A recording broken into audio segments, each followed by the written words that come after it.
जय हिंद दोस्तों, आप सभी का स्वागत है आपके अपने YouTube चैनल दबंग क्लासेस पर। तो दोस्तों, आज हम आप लोगों के लिए लेकर आए हैं एमपी पुलिस कांस्टेबल एग्जाम 2023 में 16 अगस्त 2023 की फर्स्ट शिफ्ट का फुल एनालिसिस, जिसमें पूछे गए GK, GS, science, current affair, MP GK सारे क्वेश्चन हम आप लोगों के लिए लेकर आए हैं। तो वीडियो में लास्ट तक जरूर बने रहें। चलिए देखते हैं आज का फर्स्ट क्वेश्चन यहाँ पर आप लोगों से पूछा गया, दक्षिण गंगा के नाम से किस नदी को जाना जाता है? तो इसका जो राइट आंसर होगा वह है आप लोगों का गोदावरी। ठीक है, दक्षिण भारत की गंगा के रूप में किसे जाना जाता है? तो कावेरी नदी को जाना जाता है। ये क्वेश्चन आप लोगों से परसों के दिन पूछा गया था और उसी दिन मैंने आप लोगों को आंसर में एक्सप्लेन करके भी बताया था कि दक्षिण गंगा के रूप में गोदावरी को जाना जाता है, जो कि आने वाली शिफ्टों में पूछा जा सकता है। और आप देख सकते हैं कि आज 16 अगस्त की फर्स्ट शिफ्ट में क्वेश्चन पूछ लिया गया है। तो वो सारे एक्स्ट्रा फैक्ट जो हम हर क्वेश्चन के साथ आपको बताएंगे सभी याद रखना है, क्योंकि वो आने वाली शिफ्टों में पूछे जा सकते हैं। चलिए कुछ और जानकारी इससे रिलेटेड में लेकर आया हूं। गोदावरी नदी की बात की जाए तो गोदावरी नदी महाराष्ट्र में नासिक के पास त्र्यंबकेश्वर से निकलती है। तो अक्सर पूछा जाता है कि इसका उद्गम कहां से होता है, तो आंसर होगा नासिक से होता है। और बंगाल की खाड़ी में गिरने से पहले यह लगभग 1465 किलोमीटर की दूरी तय करती है। ठीक है, तो ये कहाँ गिरती है? अगर आप लोगों से पूछा जाए इसका मुहाना कहाँ है, तो आंसर होगा बंगाल की खाड़ी में। गोदावरी जो है यह भारत की दूसरी सबसे लंबी नदी है। भारत की सबसे लंबी नदी जो है वह है गंगा। गोदावरी को दक्षिण गंगा के रूप में जाना जाता है और कावेरी नदी को दक्षिण भारत की गंगा के रूप में जाना जाता है। ये दोनों कंफ्यूजन वाले क्वेश्चन है, दोनों की क्लियरिटी यहां पर मैं कर दे रहा हूं। नेक्स्ट टाइम आपसे कभी गलती नहीं होना चाहिए। आगे चलते हैं। देखिए, ये क्वेश्चन आप लोगों से अभी 2 दिन पहले शिफ्ट में पूछा गया था। ठीक है, और इस क्वेश्चन को फिर से रिवाइज कर दिया गया, इसीलिए कहते हैं कि डेली एनालिसिस देखिए, बिल्कुल सटीक सबसे पहले एनालिसिस देखने के लिए चैनल को सब्सक्राइब कर लीजिए। और आने वाली शिफ्टों में यदि आप लोगों का भी एग्जाम है तो आप लोग इस नंबर पर हमें सारे क्वेश्चन व्हाट्सअप कर सकते हैं जो कि आप लोगों के एग्जाम में पूछे जाते हैं। ठीक है, और जिस शिफ्ट में पूछे जाते हैं वह भी आप हमें लिखकर बताएंगे कि किस शिफ्ट में आप लोगों से यह क्वेश्चन पूछे गए हैं। देखिए, यहां पर क्वेश्चन पूछा गया, बिरजू महाराज का संबंध किस नृत्य से? तो राइट आंसर होगा कथक से। बिरजू महाराज का जो संबंध है कथक से। बिरजू महाराज का जन्म उत्तर प्रदेश के लखनऊ में हुआ था। आगे बढ़ते हैं नेक्स्ट क्वेश्चन की ओर। नेक्स्ट क्वेश्चन में यहां पर आप लोगों से पूछा गया था, नर्मदा नदी का उद्गम कहां से होता है? तो इसका राइट आंसर आप लोगों को बताना था। करेक्ट आंसर जो होगा वह है आप लोगों का अमरकंटक से। और साथ ही क्वेश्चन में पूछा गया कि इसका समापन कहां होता है, तो आंसर होगा खंबात की खाड़ी, अरब सागर में यह समाप्त होती है। नर्मदा नदी का उद्गम अनूपपुर जिले के अमरकंटक से होता है। यह पश्चिम दिशा की ओर भ्रंश घाटी से बहती हुई खंबात की खाड़ी अरब सागर में जाकर गिरती है। किन राज्यों से होकर गुजरती है अगर पूछा जाए तो मध्य प्रदेश और गुजरात राज्यों से होती हुई खंबात की खाड़ी अरब सागर में जाकर गिरती है। नर्मदा मध्य प्रदेश की सबसे लंबी नदी है, जिसकी लंबाई टोटल लंबाई 1312 किलोमीटर है। मध्य प्रदेश में इसकी लंबाई 1077 किलोमीटर है। नर्मदा को मध्य प्रदेश की जीवन रेखा भी कहा जाता है। आगे चलते हैं नेक्स्ट क्वेश्चन की ओर। नेक्स्ट क्वेश्चन में देखिए, यहां पर आप लोगों से हिस्ट्री से क्वेश्चन पूछा गया। मॉडर्न हिस्ट्री से क्वेश्चन आप लोगों से डेली बन रहे हैं, आप लोग पढ़कर जाएंगे। क्वेश्चन में पूछा है, हिंदू और मुसलमानों के लिए अलग निर्वाचक मंडल का प्रावधान किस अधिनियम के तहत किया गया था? तो राइट आंसर होगा मार्ले मिंटो सुधार 1909 के तहत। हिंदू और मुसलमानों के लिए अलग निर्वाचक मंडल का प्रावधान मार्ले मिंटो सुधार 1909 के तहत किया गया था। मार्ले मिंटो सुधार हिंदुओं और मुस्लिमों के लिए अलग निर्वाचन मंडल पेश करता है। आगे चलते हैं नेक्स्ट क्वेश्चन की ओर। नेक्स्ट क्वेश्चन में यहाँ पर पूछा गया, देखिए नदियों से यह तीसरा क्वेश्चन पूछा गया था, प्रायद्वीपीय भारत की सबसे बड़ी नदी कौन सी है? तो गोदावरी नदी। गोदावरी नदी से ही आज की फर्स्ट शिफ्ट में 2 क्वेश्चन पूछ लिए गए। तो नदियों से रिलेटेड क्वेश्चन आप लोग जरूर पढ़ के जाएंगे।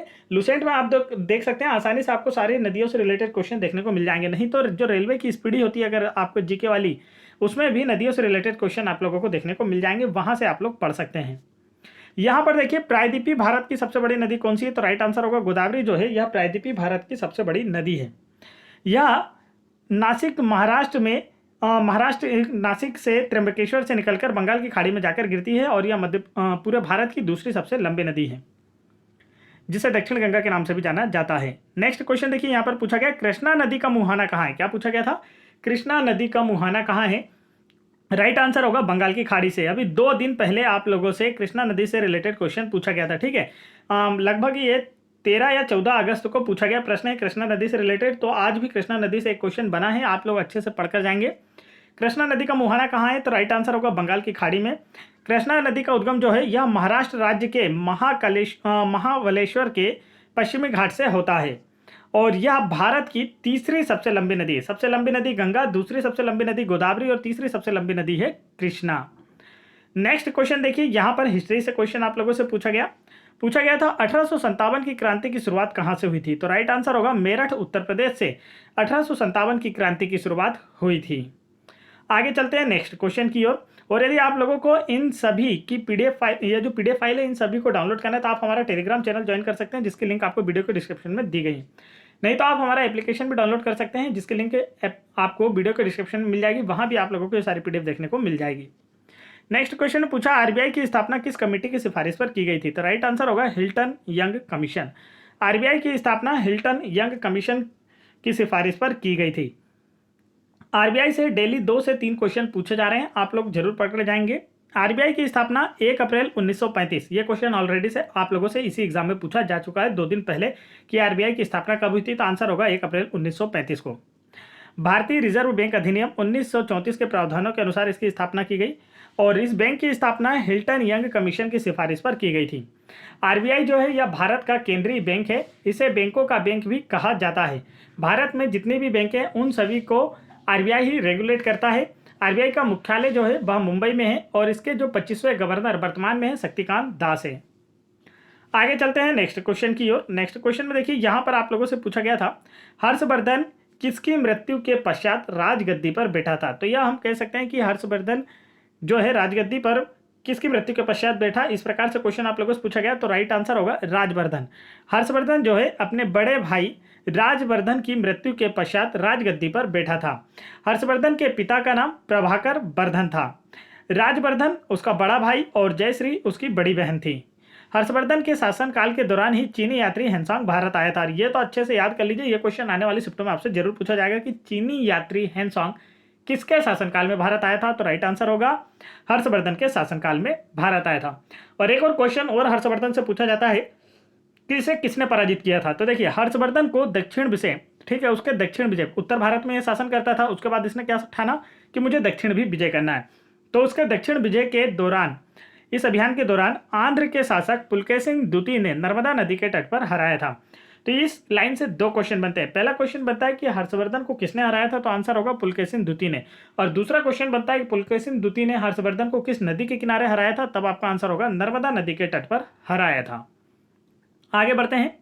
देखिए यहाँ पर आप लोगों से एक कोशिकी जीवों के नाम से भी क्वेश्चन पूछा गया, ठीक है। 4 ऑप्शन आपको दिए गए थे और पूछा गया इनमें से कौन सा एक कोशिकी जीव है। तो अमीबा, जीवाणु, पैरामीशियम, शैवाल, ये सभी किसके उदाहरण है, एक कोशिकी जीवों के उदाहरण है।